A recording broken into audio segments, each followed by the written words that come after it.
Hi, everyone. It's Deborah Hamilton and Why Do Pets Matter podcast.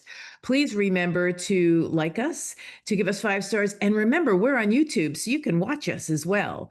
So go to Why Do Pets Matter on YouTube. Today, we're going to talk to Jim Bishop. Oh my God, he is phenomenal. He's with Conjunction Leadership.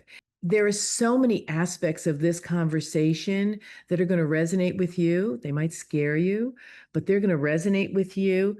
But the two things that I took away that were so important were beliefs, biology, inform behavior. So your beliefs and your biology, if you're aware of what you're feeling, if you're aware of what you're thinking, that's going to inform how you behave. And also living on purpose for a purpose is so important. So now let's see what Jim and I spoke about. Hi, I'm Deborah Hamilton. Welcome to my podcast, Why Do Pets Matter? 10 years ago, with my iPhone and a script, I recorded the first episode of the Ultimate Pet Resolution Summit, which chatted with experts about conflicts over animals. Our conversations were intimate, honest, and illustrated how disagreements over animals occur and how those disagreements can reshape people's lives and relationships. In November 2019, I started Why Do Pets Matter, a new podcast that continued these informative discussions. I'm so excited to have you here with me, continuing my exploration into a more meaningful conversation about why pets matter to all of us. My guests and I will share ideas, stories, and experiences straight from the heart, unscripted and holistic. From the bravest moments to the most brokenhearted, we will explore how to resolve disagreements over animals differently. One thing I know for sure is I want to have more meaningful conversations that will help all of us unlock that deeply felt human-animal bond that drives the emotions of conflict. Hi, everyone, and welcome to the next edition of Why Do Pets Matter? I'm Deborah Hamilton, and remember to like us, give us 5 stars, and share every one of our episodes so that people can learn and grow from why pets matter. Today, we are speaking with the wonderful Jim Bishop. He is a sought-after speaker in all of the veterinary world and beyond.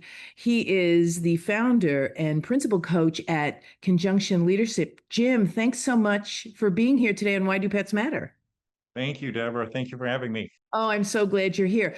Tell me how you came to be the leader at Conjunction Leadership, because you had quite the vivid life experiences coming from being a farm kid and moving on to being a veterinarian, and now here's where you are. So tell us a little bit about that, and then I'll ask you the one question we ask everyone.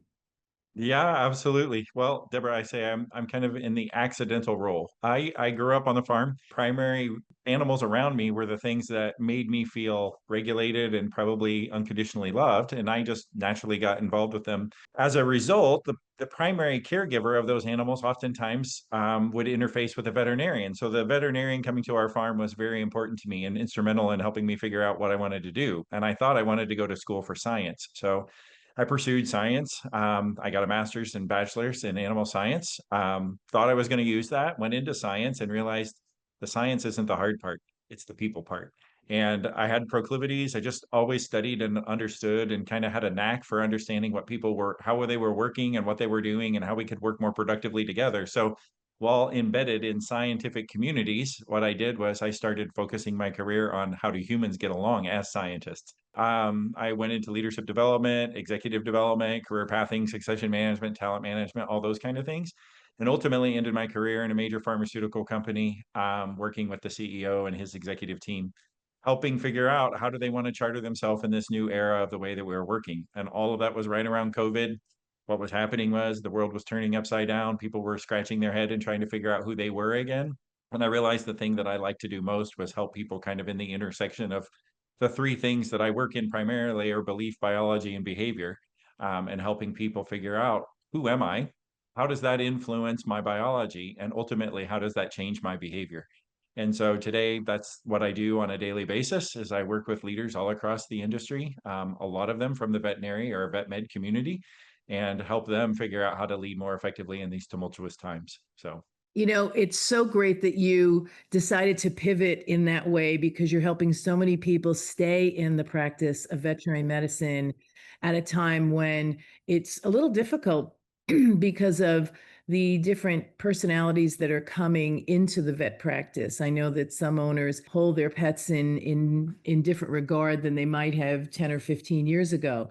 And that pivot in veterinary medicine needs to occur and be understood. But before we get deeply into something like that, I need you to tell me, why do pets matter to you, Jim? Oh my goodness. Well, Deborah, I just took about a 3 mile walk with my little Corgi dog. And so they matter to me because even from those earliest days of being a child on the farm, I could find my groundedness. I kind of came back to center whenever I was with my animals. So they happened to be livestock animals. And I also had a few farm dogs and farm cats. But I remember my earliest days playing in the farmyard with my grandpa and with kittens surrounded me. I mean, multiple pictures, vivid memories of building a doghouse for my dog just when I didn't even know what I was doing. And I'm sure the doghouse looks terrible and probably fell apart, but it was me and him bonding together over that experience. Even today, as a 50 something middle aged man, I still find myself when the world gets dysregulated or is swirling too fast around me, just taking my pet on a walk or sitting there and spending time with them tends to bring my nervous system back into balance where I can see the world in a different perspective and take a deep breath. So that's why pets matter to me. I think they're the place where we find unconditional love and we also find our groundedness. Even when we can't go into nature, but nature can come to us, we can bring those animals around us and it just helps the world be a little bit better. So That has become sort of the rally cry of most people because you've been in this arena for over 20 years, I'm pretty sure. And 20 years ago, the human animal bond was an anecdotal consideration. Now yeah. it's peer reviewed studies and people get PhDs in it. Tell me a little bit about what you've seen evolving because you talked about the grounding and the centeredness.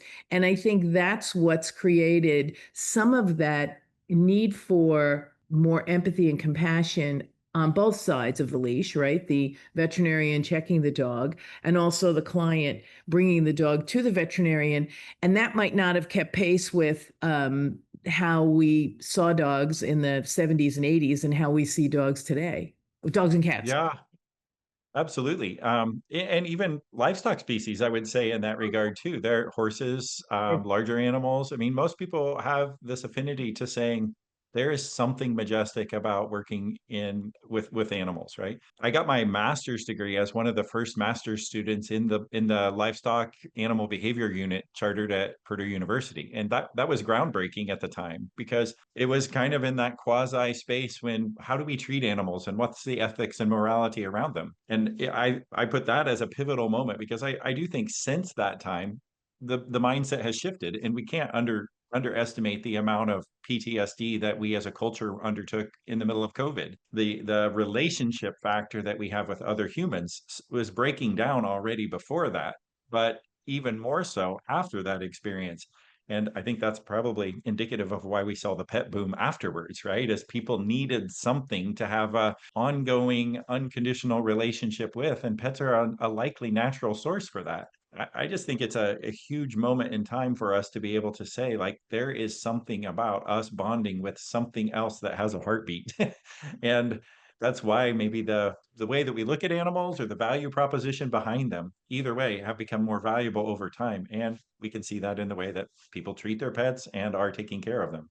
Yeah, it's really important because in the olden days, so I've bred Irish setters and long-haired dachshunds for like 40 years. And in the olden days, the vet would be there and there'd be no boundaries, and that wasn't good either because I would call them up if something was happening during a whelping or something, and they would come to the office. And now it seems that there's much more awareness of downtime that needs to be had by veterinarians who are burning out and leaving the profession. And how do you, because I know that this is part of what you do, how do you help your veterinarians stay grounded, the ones you're working with and coaching, stay grounded and stay centered while also thinking about their own well-being? I always say, you have to put your mask on first. Yeah, absolutely, Deborah. I couldn't agree with that more.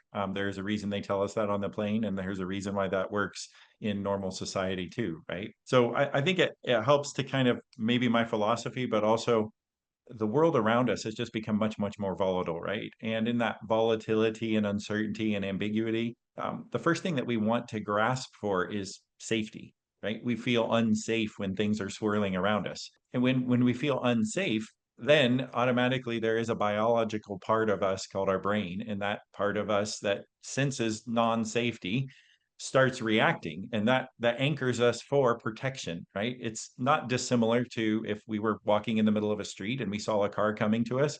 What's going to happen is we're immediately thinking, how do I get out of this dangerous situation? And today, almost every, no matter where we go, no matter what we do, we flip on our phone, we look at the TV, we talk to a client. There is always something there that is causing us to feel a little unsafe.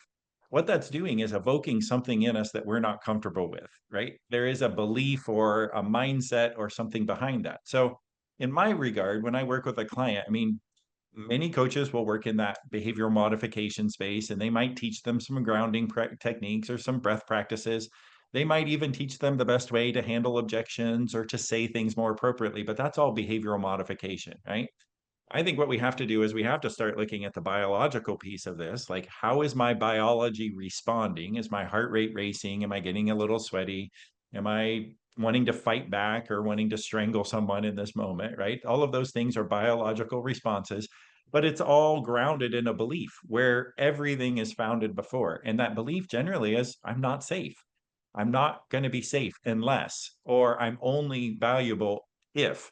And when we fill in the basic parts of those statements, what happens is we're able to get to that belief. So if I'm only valuable if I'm logging 120 hours per week, or I'm only valuable if I see more clients, or I'm only valuable if I help this person in the middle of the night whelp their puppies, right?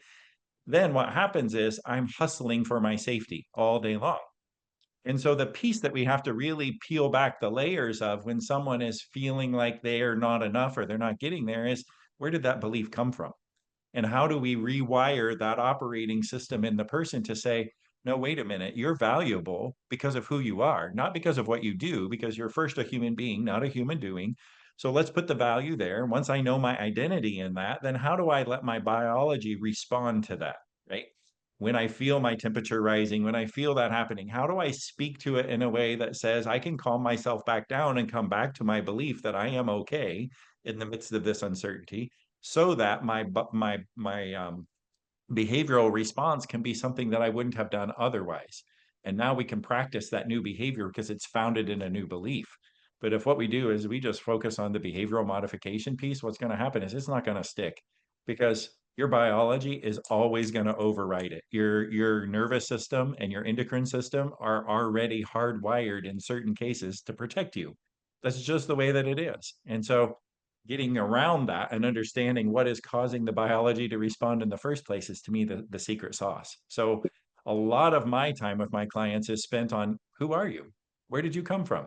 What's the story and the narrative that you've told yourself over and over and over again? And let's start rewiring that script a little bit so that your biology can respond in a different way and your behaviors will take on new life. Yeah, band-aids don't work. Like Yeah.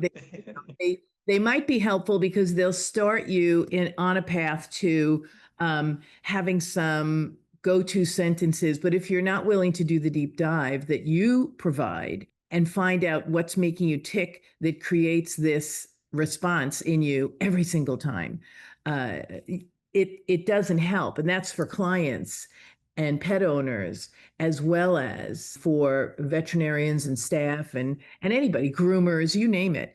Everyone has a story. And unless they delve into the story and recognize, why do I react in this way to this stimulus? And it goes the other way too. If you have a pet and you seek that pet out, like you said, I go for a walk. I go for a walk with my dog too. I'll rub him. I used to have my son's cat who I didn't want to return, but had to because it was his. The amount of endorphins that they release in your body when you are focused on them versus focused on the trials and tribulations that you're facing in life, if you can just center on that and recognize, okay, when this happens, I need to remember how to self-regulate. And I'm sure in a lot of what you are doing and teaching in your coaching, recognizing when you need to self-regulate is the secret sauce, but that's really hard to achieve. Yeah, Absolutely. It sounds simple, but most people come to me when they're in their midlife, by the time they're at a place of consciousness to say what's working for me isn't working anymore, or I've gotten enough negative feedback that I'm ready to change it, or I just feel stuck and I don't want this lack of joy in my life anymore. Whatever those symptoms are, a lot of business owners will actually come because they say my 5-year plan is now turned into 10 years and I don't know where I'm going. But that is just a symptom of the underlying issue, right? And so when we actually dive back into it, we're able to try and say, okay, well, what isn't working for you anymore? And a lot of that is the pattern that they've created for themselves that up to a certain point did work. Like Yeah. I could hustle for a long time when I had unlimited amounts of energy and a lot of discretionary time, right? Our I could 20s. work. Yeah. And that's what my 20s were about. And my 30s were about trying to figure out how to get paid for that, right? And earn more money and climb the ladder. And it did work for people for so long. That's the hard part for them to walk away from, is because I used to get success with this pattern of behavior that I now find frustrating. And it means, just like anything in biology, there is a consistent cycle of growth. And we tend to think as humans that once we get to a certain point in life and our physical growth stops, that our spiritual or mental or social growth should also stop. And that is absolutely not the case, right? So as we achieve different levels of enlightenment or consciousness or spiritual growth, whatever your word is, what happens is there is always a deeper calling for us to achieve a purpose in our life. And when that purpose and safety that we're seeking are in tension with one another, it's like we're drawing the rubber band tighter and tighter and tighter. That's what makes it so difficult for people, is sometimes they're just stretched too thin. They're being drawn towards purpose, but anchored down in safety. And those two things are pulling against one another at all times. What we have to help them realize is you are already safe. You didn't have to create safety.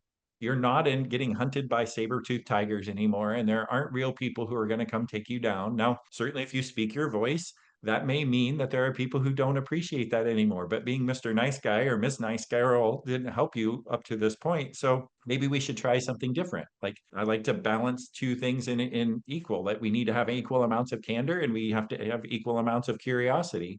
And if we're able to put those two things together, what's going to happen is I'm going to be more likely to feel authentic in my own body. So I love that. And I often speak to people when I'm working with people in conflict. I always use the word curiosity because we come with our own beliefs and our biases. This is uh, what Jim did that. This is what he was thinking. He should have been thinking this, and he should have done that. And yeah, sit there and go, well, that is absolutely what you observed and the information you took away. And veterinarians sometimes walk in with a bias against people, say breeders or people who are, what they consider crazy pet owners. yeah. But how do people who both of us work with, how do we help them take a breath, get out of what I consider their amygdala, which is that fight, flight, freeze, Yep, yep. into just let me breathe. I had a member of a student group that I was teaching, and she said, I used some of your language yesterday, and I just held my boundary and told her she couldn't do this. And I said, well, that's great. I'm really glad that you felt comfortable enough to hold your boundary. And had you discussed the boundary before you needed it? Mm, yeah, Because boundaries are not to be thrown down like gauntlets. yes, You know, yeah, I want boundaries. I want to make sure that my vet will tell me, no, I can't come in the middle of the night for a whelp. And this is what we're going to do in case that happens. yeah. It's so good. And often pre-paving of a peaceful discussion or experience or relationship is not necessarily seen as valuable. I don't know how you found it in your work. They want something to say, whether it's a client or a veterinarian or a groomer or whatever in the pet industry, because animals bring out the emotion in everyone. You are on tender hooks when you're dealing with an animal. I feel that all the time, that they probably wouldn't have been this person had it not been about the animal. I don't know how you Yeah, I think that veterinarians are in a unique or maybe difficult profession because although pets are now considered children to some people, they don't have the same, I guess, protections or anything else. So you have to step up as a veterinarian, or the client feels they have to step up. So, what are your thoughts? Because you're bringing your beliefs and biases in, and how do we help people who come in recognize what they are, take a minute, stop and breathe. Well, again, Deborah, it comes back to, I think, that piece of you can focus on behavior modification and you could teach them to breathe. They're not going to remember that they need to breathe if they didn't have the right belief in the first place, right? So it comes back somatically to themselves, like what is happening in my body at this point in time. If they're not aware of that, like so much of my practice with them on the one-on-one is just, I mean, I try to maintain a quiet demeanor. I try to maintain an even posture most of the time we're together. Because in the middle of that, they can actually feel their biology slowing down, right? They can feel their brain settling down. And when they have that observation, like I might even guide them through some periods of quiet. I usually start some of my sessions with at least 30 seconds of self-reflection. It's so obvious when people are uncomfortable with that quiet that their brain isn't in a place, right? And so, but they need to experience that uncomfortableness of just being in silence, because then what happens is they realize my brain has become addicted to the dopamine. It's become addicted to the thing that is giving me that reward mechanism. And so constant busyness, constant being on, constant achievement. These are things that are telling me I'm kind of running the rat race. But if And I can, yeah, valuable. if I can pull them into a practice, right, that allows them to experience their biology and how their brain physically slows down, how their body will center back down, and how their breath actually comes back on its own, then we're not behaviorally modifying, teaching them box breathing in the moment. They will actually reach out and say, how do I do box breathing? Because I know I need it now. Right. And I think that kind of stuff is really, really helpful for people, because so much of our world, they're not going to go just find silence and solitude if something inside of them isn't comfortable with themselves. And so what we need to help them realize is, back to your analogy, putting your own oxygen mask on, self-care isn't selfish when you're serving other people, because you will become reactive, you will become defensive, you will become overly sensitive to the things they're saying when your biology is not responsive to your own need. And the ramping up is what really, I love what you're saying. I know that a lot of people who are listening to this might say, oh my God, woohoo again. And I'm like, no, it's actually, wow, I need this. Wow, Yeah. I need to stop and take a minute for myself and recognize where I am, especially with veterinarians now doing patient check ins every 15 or 20 minutes. So they go from one relationship to another relationship to another relationship to another relationship, and everyone is different. And so how do you absolutely, and I say this with all love and affection, veterinarians are desirous of peer-reviewed evidence that this works, and they're not necessarily open to us sharing the peer-reviewed evidence that shows that this works. At the same time, yes. Yeah, it's so interesting because I'm sure when you started in this down this path, there was a moment in time when you, because it happened to me, and I'm putting words in your mouth, and please correct me if I'm wrong, but there was a moment when you recognized that the person who was telling you to pay attention to your biology was right. Yeah, absolutely. I was walking up the stairs from the basement, from the dog room, and I was going to just read my husband the riot act for something. And then I stopped in the middle of the staircase. I will never forget. I stopped in the middle of the staircase and said, is this how you want to feel? It wasn't about taking my husband to task for whatever it is he did. Who knows? It was not, life threatening. So why was I so upset? But it was just everything that culminates. And we don't recognize as humans that it's a cumulative effect. You are going to respond to certain things in a certain way because of your prior experiences. And as you said, your self protective desire. So you're going to respond over and over again. And unless you recognize that that's how you respond when you get to this point, then you're right. Having, breathing techniques or sentences that help, but working with veterinarians who want concrete things and not esoteric things, it's hard. Yeah. Yeah, I think you're hitting on a really a salient point for any listener that's listening to this, right? Is that any client that I've worked with that has ever made any amount of significant transformation in their life, right? They first did not come to that experience of transformation without some degree of significant pain, right? um, and that to me is the catch point, is like I could go out and I could prospect for 1 million clients, and there are probably 500 of them that might actually be ready, because they're not yet at a point where saying the pain of staying the same is greater than the pain of moving forward. And both are going to be uncomfortable, right? Both staying where you're at and feeling like this biology and this experience isn't what I want to be feeling, but it's safe. It's what I know. The pain of moving forward is I got to practice and learn some new things if I'm going to get to something different, right? That's also uncomfortable. It might not be significant pain, but it might cost you a little bit of who you are and how people perceive you. And, if you start speaking your own piece or you start asserting different boundaries, they may not like that as well. So it comes with a degree of Just, discomfort. yeah. But It's just, most people, yeah, most people will not enter a path of transformation unless there is a significant amount of pain. And I work with people who get paid lots of money. I work with not just veterinarian owners, but Fortune 500 CEOs. And they've gotten to where they've gotten because they've been really successful. And when they get to that level of perceived success, the amount of pain that is going to take for them to change is really significant. And they've also created a persona around them many times. They don't think that they've projected to everyone that they're strong enough and fit enough and good enough to make this all happen. And if they have to admit they need help, gosh, then that's even a more significant pain. But when they come to a place where maybe they've had a diagnosis, maybe there's a disease, or maybe there's a death of a loved one, or something pokes that bubble of what is life about, that esoteric question that we're all trying to answer, they can come to that place of going, gosh, am I really living on purpose for a purpose? And is this mattering?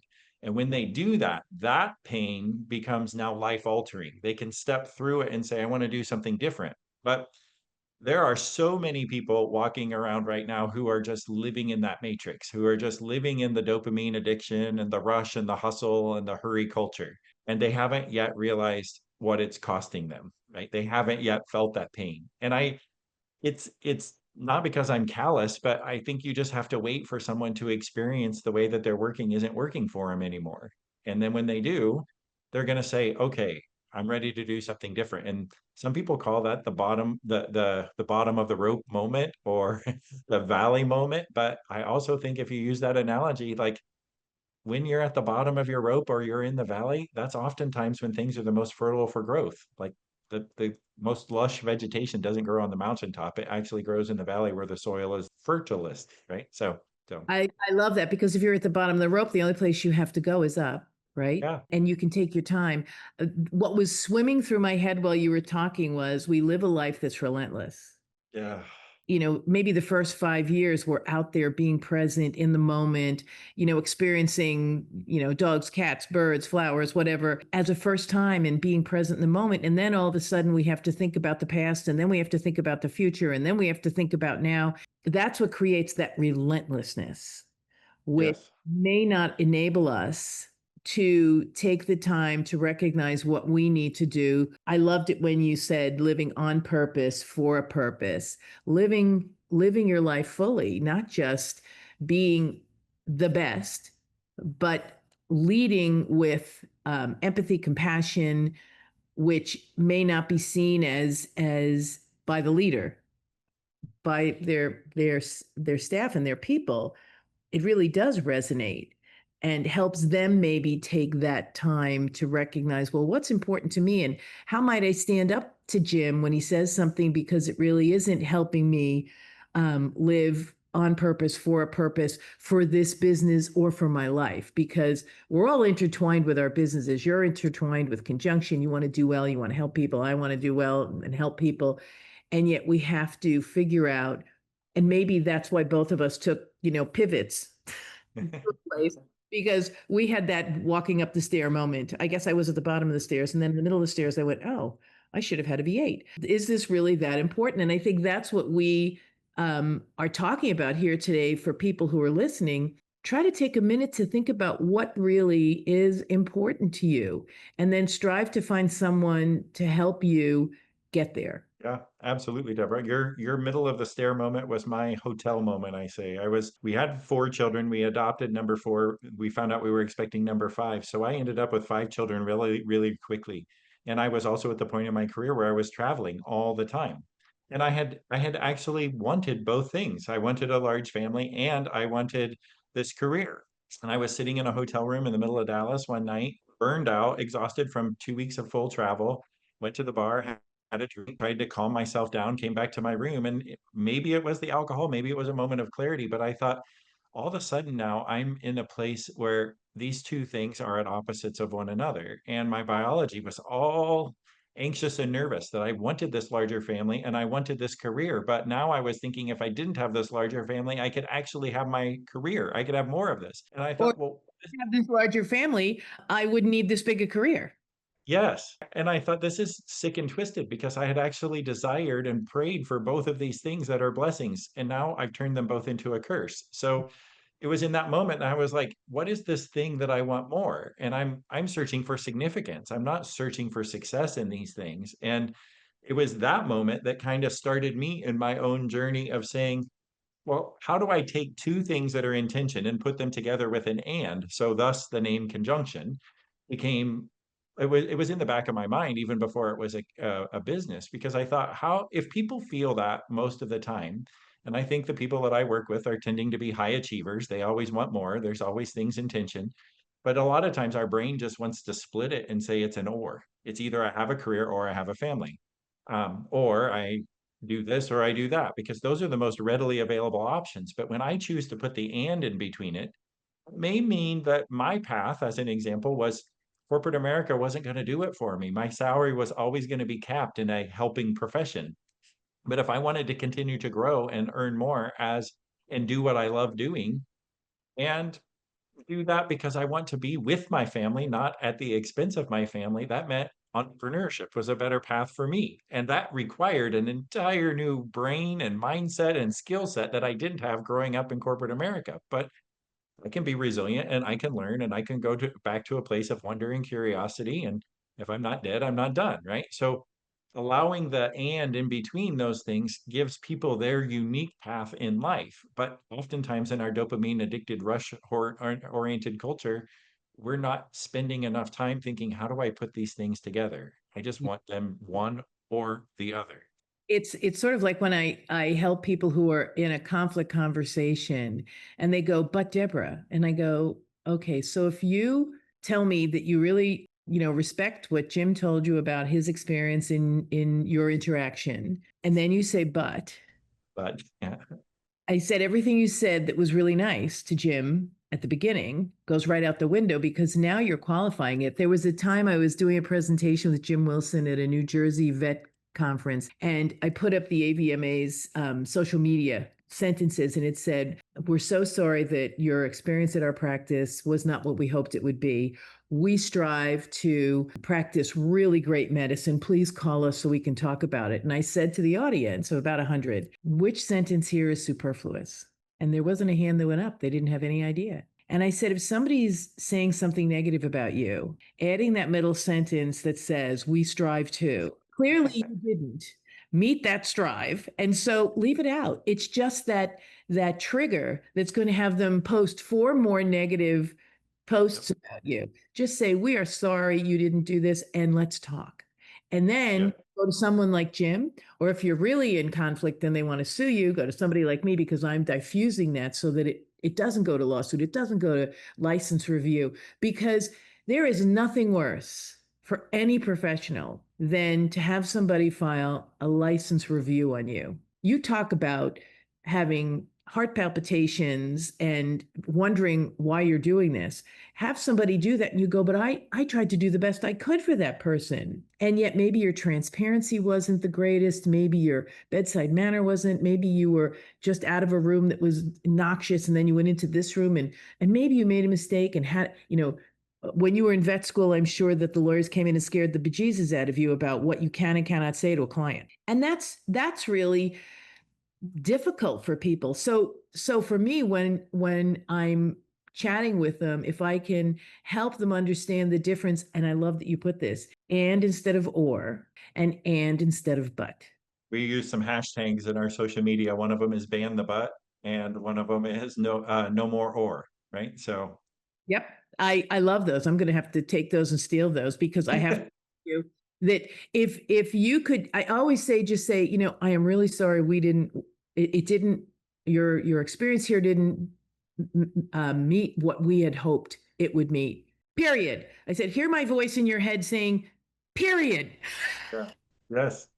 Yep. Oh my goodness. I love this because there were so many things that you brought up that I could go on and where at the time. So I'm so thrilled that you've come on Why Do Pets Matter. I hope we can have a conversation in like 6 months because I think what we covered here is sort of a little tickle in the back of the throat of people who are struggling to recognize, there are people out there who are going to help you be in the hotel room for the revelation, be in the middle of the staircase for the revelation, be at the end of the rope for the revelation, but understanding that it starts with you.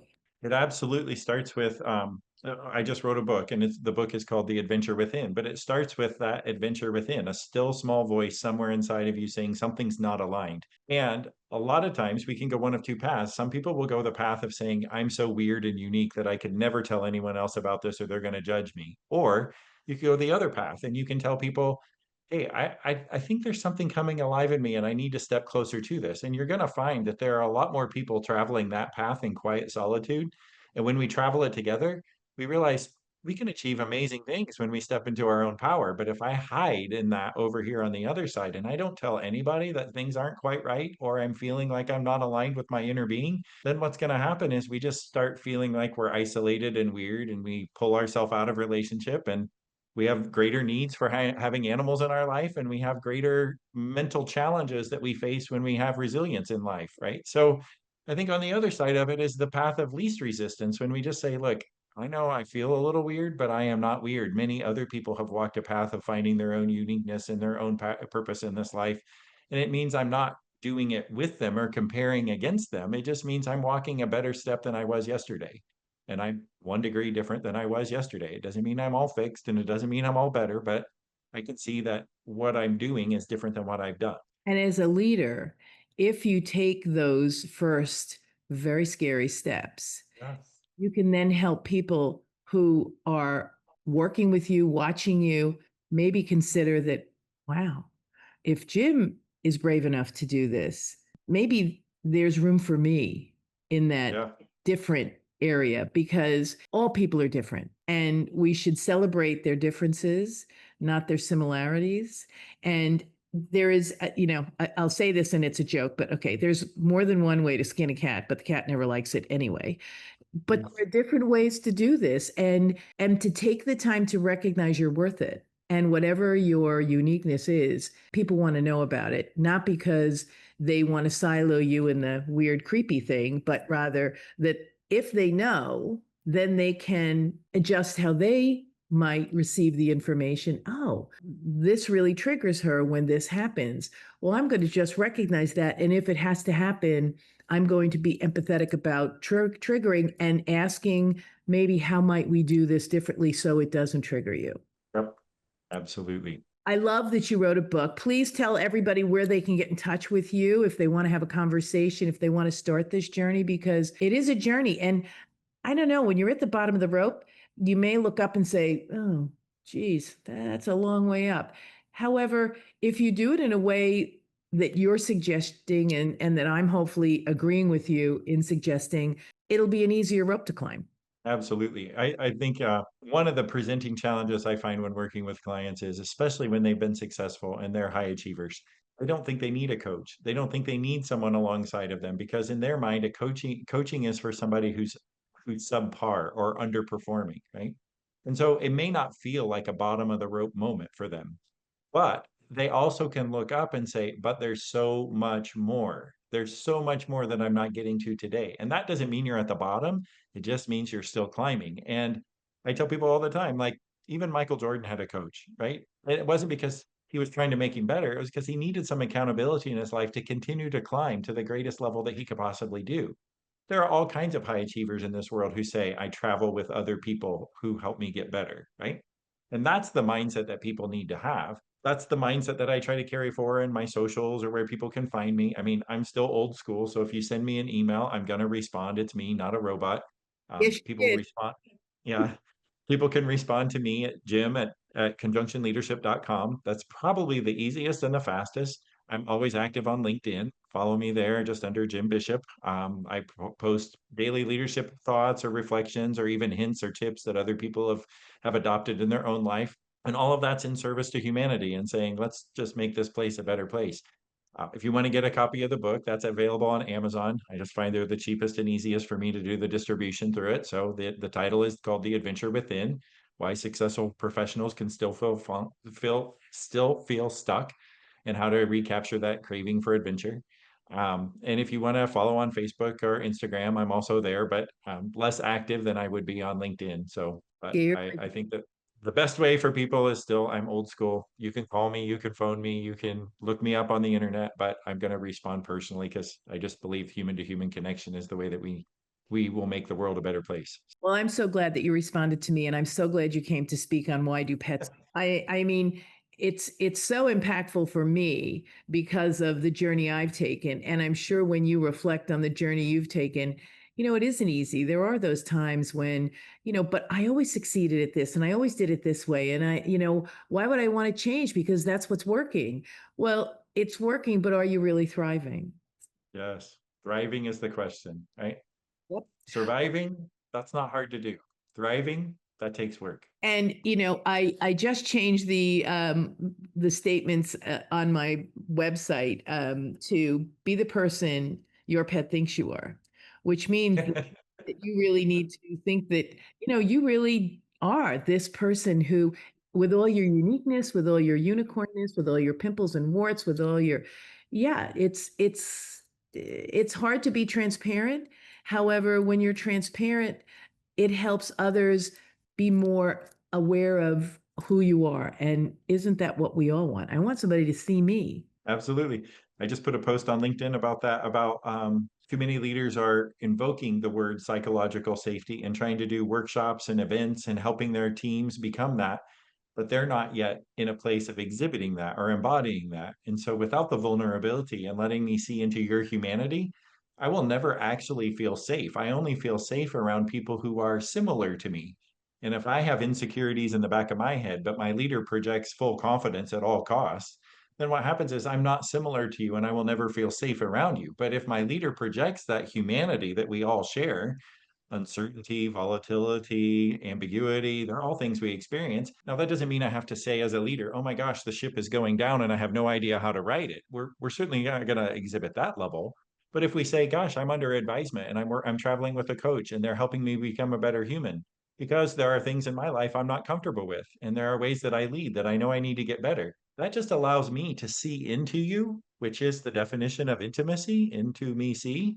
If I'm able to see into you, then I'm able to understand that I can be myself around you, which is the definition of psychological safety, right? I think too many people have taken the phrase and tried to apply it, behavior modification, but they haven't actually tried to embody it. And that's my hope for people, is that we can get to that place where, yes, we're doing great things together as humans because we're human, not because I'm your boss and you're my subordinate. Jim, I so appreciate this because it's not something you can learn, it's something you have to do. Yes, It is absolutely. commitment you have to make to yourself first. So I am so glad you've come. I hope we can do this again in 6 months or so, because I think we all need this reminder. Thing I can do to spread the word about conjunction, let me know, because that's my mission. And why do pets matter? Because pets matter. And if we could be the person our pets think we are going to be halfway on the way to doing this. Yes, I love that. I'm going to be that person that my corgi looks at every time I walk out there. So, Yeah, I just wish I could be the person my Irish setter thinks I am. He is really deluded. But anyway, on that note, everyone, have a great day. Thank you for coming to Why Do Pets Matter? And until next time, kiss your dog, your cat, your bird, your horse, even your lizard. I'm Deborah Hamilton. See you soon.